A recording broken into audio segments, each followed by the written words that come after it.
Have you ever felt like there's something invisible blocking your growth? Not a person, not a specific circumstance, but a kind of silent barrier that keeps you repeating the same decisions, attracting the same experiences, and returning again and again to the same place. You try to change, you make an effort, you read, you learn, you make promises, you start new habits. But after a few weeks, something inside you seems to rebuild exactly the same reality you were trying to escape from. What if that limit wasn't really outside? What if it wasn't the world that keeps you trapped, but the way your perceptual system organizes the world in front of you? Jacobo Grinberg dedicated an important part of his work to investigating a disturbing possibility: that the reality we experience is not a direct copy of something external, but the result of an interaction between the structure of the universe, brain activity, and the consciousness of the observer. From this perspective, you don't perceive the world as it is. You perceive an interpretation, a construction so convincing that it seems absurd. And if that construction could be modified, even for a few minutes, it could also begin to change the way you react, decide, and act within your own life. There is a simple practice based on attention, breathing, emotion, and self-talk that can help you interrupt your usual patterns and enter a different perceptual state. It's not about saying a magic phrase. It's not about asking the universe to fix your life. And there's also no evidence that Grinberg left behind a secret formula with exact instructions to manifest money, health, or success. The technique you'll learn in this video is a reconstruction inspired by the central questions of his work. How is experience formed? How does attention modify what is perceived? And what happens when the observer stops reacting automatically to their reality? It may seem too simple. However, what is truly powerful is almost never in the complexity of the procedure. It's in the moment when it is applied. Because every night there is a brief threshold during which the rigid framework you use to interpret your life begins to relax. A moment when the inner images become more vivid, logical thinking loses strength, and the boundary between what you observe and what you imagine becomes less defined. Most people cross that threshold without realizing it. Others fill it with anxiety, imaginary arguments, painful memories, or fear of what will happen tomorrow. But when used consciously, that same moment can become a doorway to change the relationship you have with your experience. However, now look at one of your hands. Move it slowly. A few seconds ago, that action didn't exist. First, it appeared as an intention. Then, it went through your brain. And finally, it changed the reality in front of you. Jacobo Grinberg dedicated his life to investigating that border between consciousness, the brain, and reality. If you just did the exercise, write it down. My perception is not fixed. Let that phrase be the first crack in the pattern you've been repeating for years. Before learning the technique, it's necessary to understand what Jacobo Grinberg was trying to explain. For him, perception was not a transparent window open to a fully formed reality. The brain would not simply passively receive an external world and reproduce it in the mind. His synergic theory proposed a much more complex interaction. Grinberg used the concept of the lattice to refer, within his theoretical model, to a fundamental structure of reality with an enormous capacity for information. The brain, through its neuronal activity, would produce a field capable of interacting with that structure. The result of that interaction would be conscious experience, colors, shapes, distances, the feeling of being inside a body, the separation between you and that which is over there, Everything that seems to form a stable reality would be, according to his proposal, the result of a process, not necessarily reality itself. Think of a screen. When you watch a movie, you perceive faces, cities, movements, and landscapes. But behind that experience, there is an organization of information that your eyes do not directly perceive. The image seems solid and continuous, even though in reality it is constructed through rapid changes that the perceptual system integrates. In everyday experience, something similar could happen. Not because the world is an illusion without consequences, but because what you experience depends on how your nervous system selects, organizes, and interprets an immense amount of information. This completely changes the question. Instead of only asking, how can I change what's happening outside? A much more uncomfortable question comes up. From what internal state am I perceiving what's happening? Two people can go through a similar event and experience completely different psychological realities. One interprets failure as definitive proof of incapacity. The other perceives it as information to adjust course. One enters a room and only detects rejection. The other recognizes possibilities for connection. One receives criticism and feels that her entire identity is being attacked. The other distinguishes between the initial pain and what she can learn from it. The external event may be similar. The experience isn't. The brain uses memories, expectations, emotions, and previous learning to anticipate what is about to happen. It doesn't wait for the world to fully reveal itself. It interprets. It fills in. It predicts. And then it presents that construction as if it were the only possible reality. Here the real invisible barrier appears. When an interpretation is repeated for years, it stops feeling like an interpretation. It becomes your identity. The person no longer thinks, I'm experiencing fear. They think, that's how I am. He doesn't say it anymore. I'm interpreting this situation as a threat. He says, the world is dangerous. They no longer observe. A part of me expects to fail, he affirms. I never get any opportunities. Each sentence consolidates a particular way of organizing experience. Not because words have supernatural powers, but because they influence attention, activate associations, reinforce memories, and make certain responses more likely. What you expect to find changes what you notice. What you notice changes what you feel. What you feel changes your decisions. And your decisions end up creating consequences that seem to confirm the initial belief. That's how a loop forms. Belief, perception, emotion, behavior, result, confirmation. Over time, the loop becomes so fast that it seems like destiny. That's why many people don't change, even though they intellectually understand what they should do. They know a relationship is hurting them, but they go back. They know they should act but procrastinate. They know an idea is irrational, but they keep feeling it's true. Rational knowledge doesn't always reach the layers from which experience is organized. Transformation requires interrupting the circuit at a deeper point. That point is the observer's state. Grinberg researched meditation because it could modify the usual relationship between consciousness and its contents. In an ordinary state, thought appears, and the observer merges with it. A worry arises, and immediately the worry becomes reality. An image of failure appears, and the body reacts as if the failure is already happening. A painful memory arises, and the whole identity gets absorbed by it. But when attention stabilizes, a subtle separation can appear.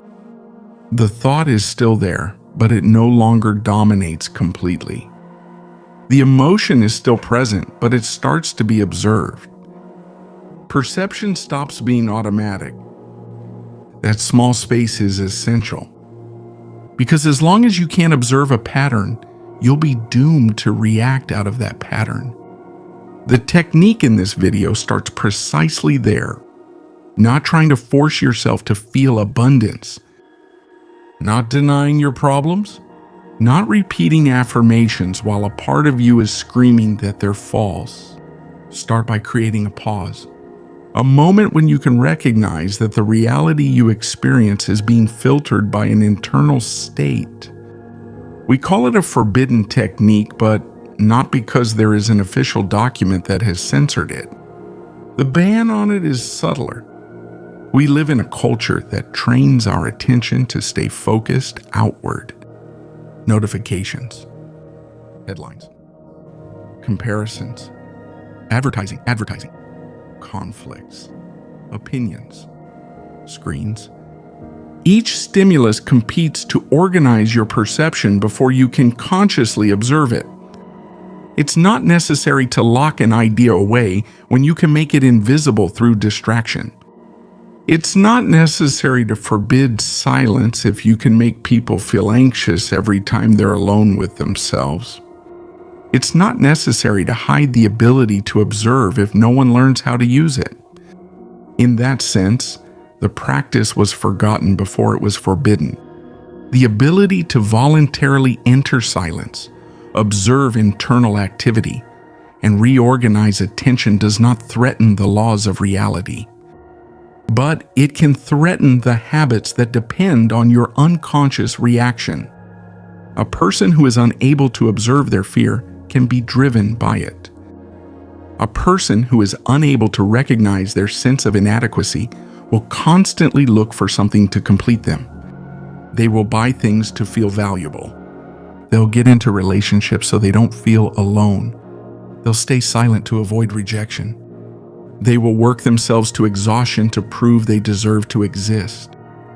True control doesn't always come from an external command. Sometimes it works by installing an internal interpretation that the person will repeat to themselves. The question is, how do you interrupt that interpretation? The ideal moment comes every night, during the transition between wakefulness and sleep. This period is usually called the hypnagogic state.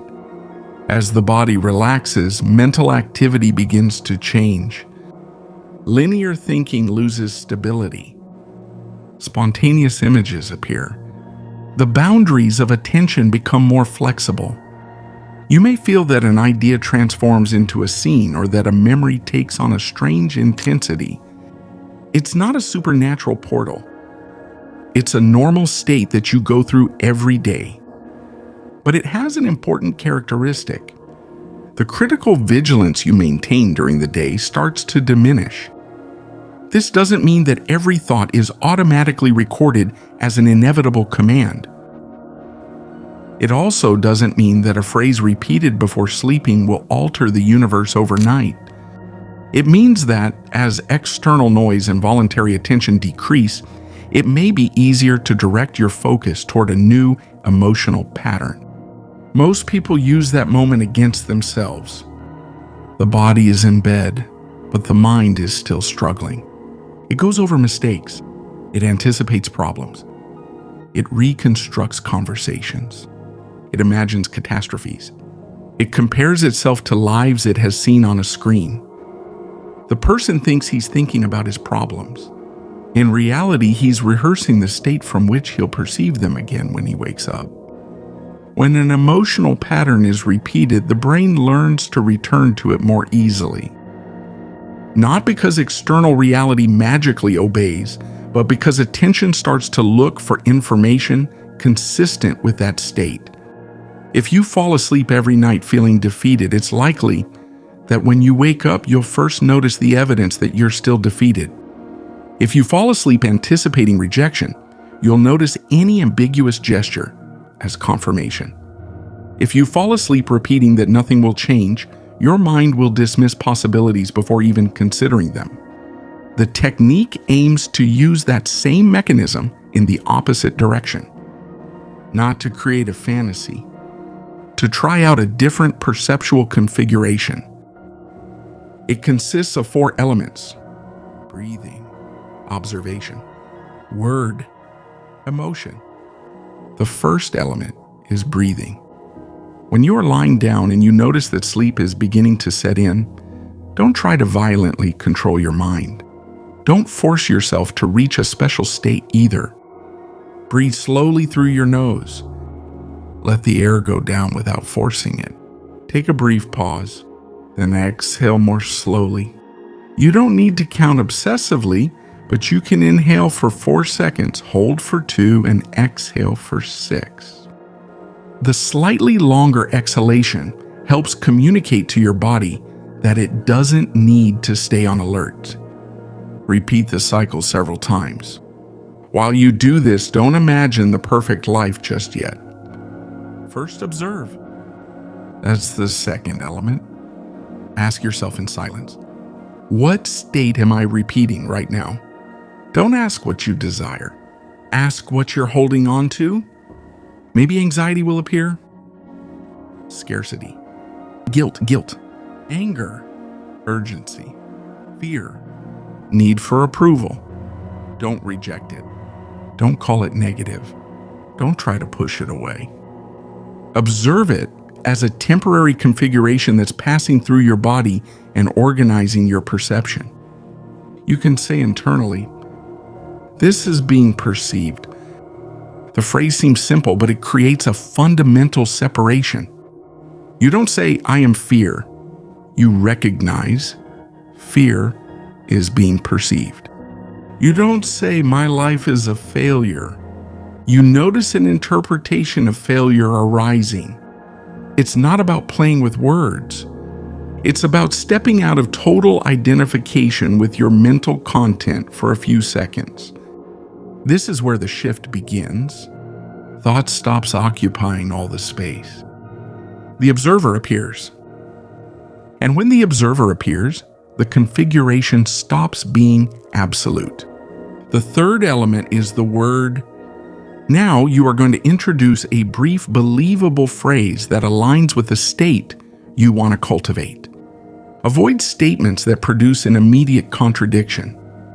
If you are going through a financial crisis, repeating, I am infinitely wealthy, may generate more tension than transformation.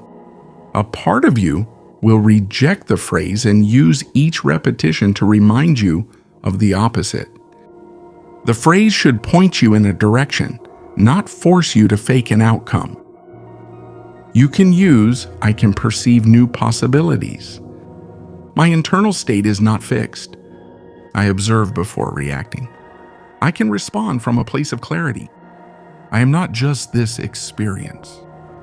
My perception can be reorganized. The central phrase of this technique will be, I observe my state.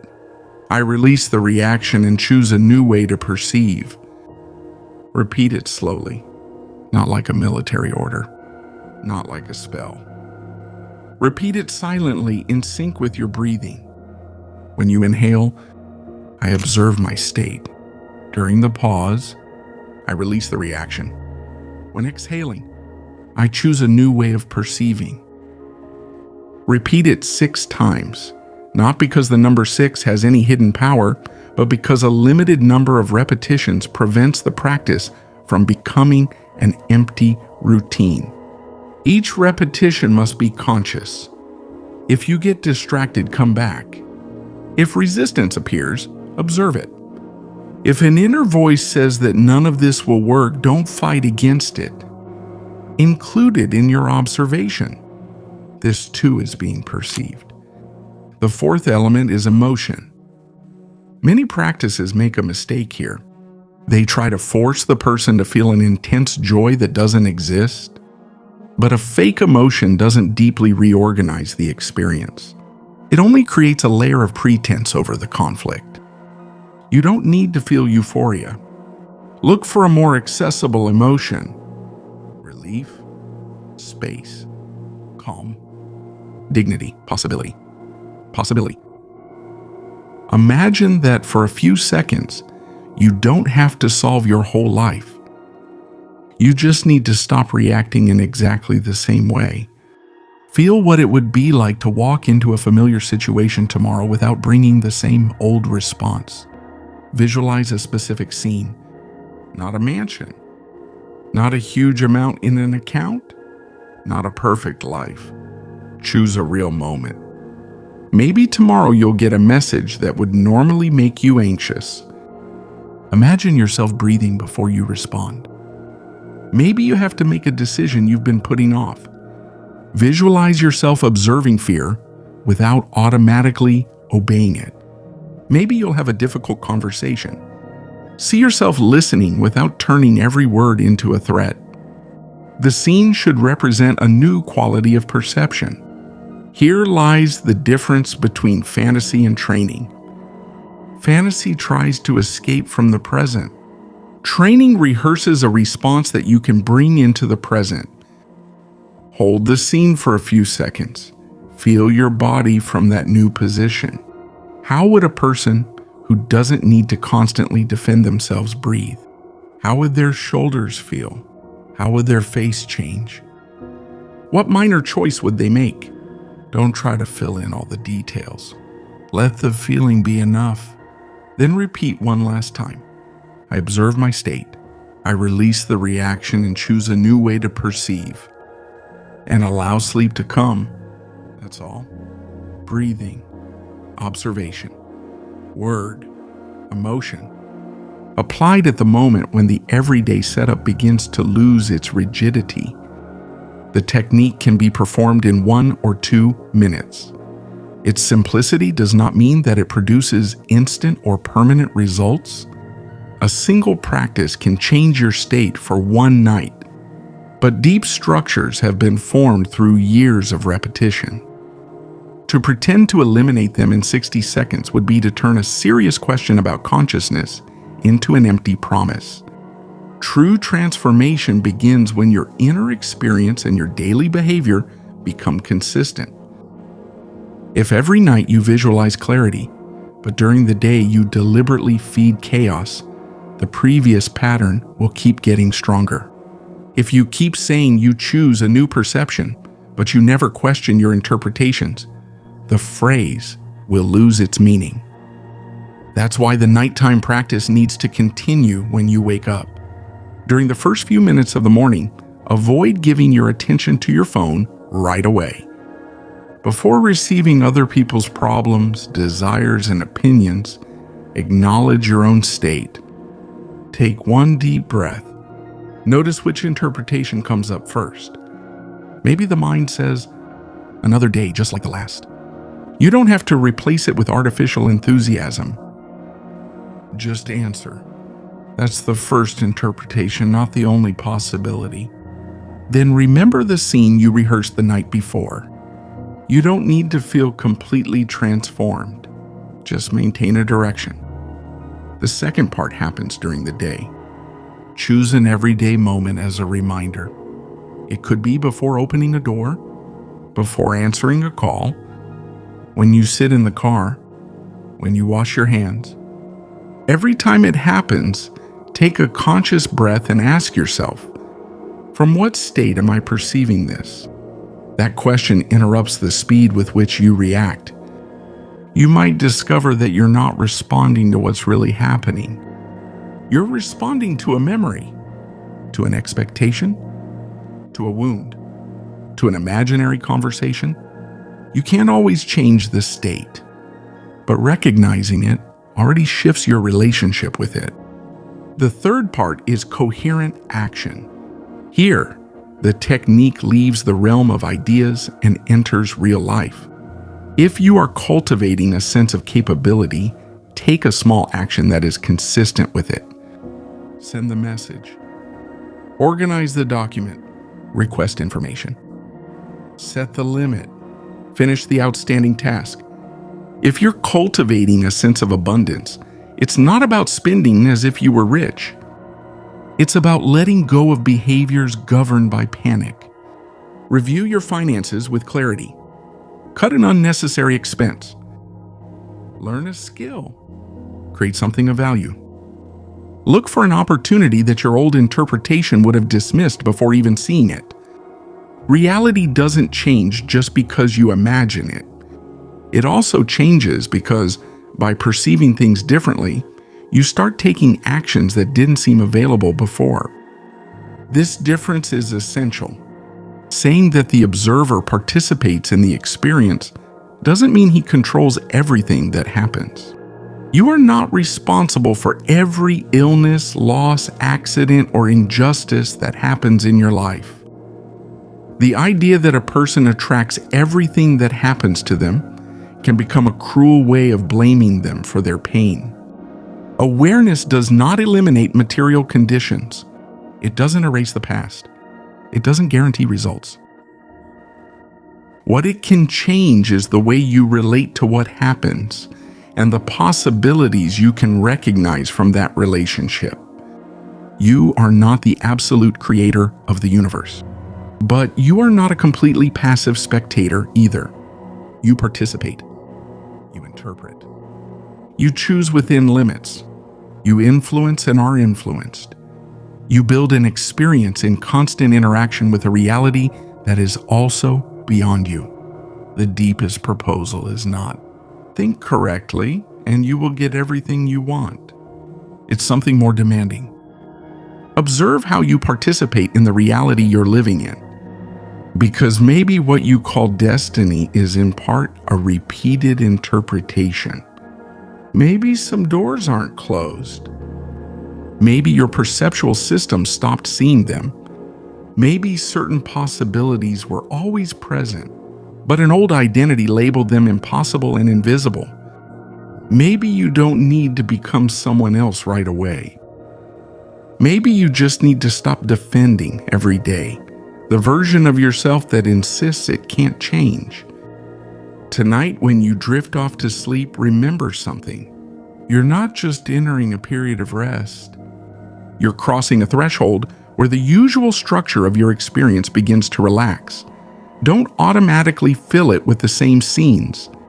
Don't use those last minutes to reinforce what you want to be free from. Breathe. Observe. Don't fight against what appears. Acknowledge that you are being perceived. Then introduce a new direction. Not a lie. Not a fantasy. A possibility. I observe my state. I release the reaction. And I choose a new way to perceive.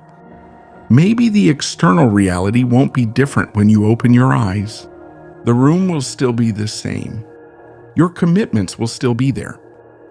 The problems won't have magically disappeared. But something may have shifted, the place from which you observe them. And when the observer changes, the information that becomes visible changes too. The available responses change. The decisions change. The relationships you maintain change. The actions you repeat change. Then slowly the consequences also begin to change. This was one of the most radical questions raised by the work of Jacobo Grinberg.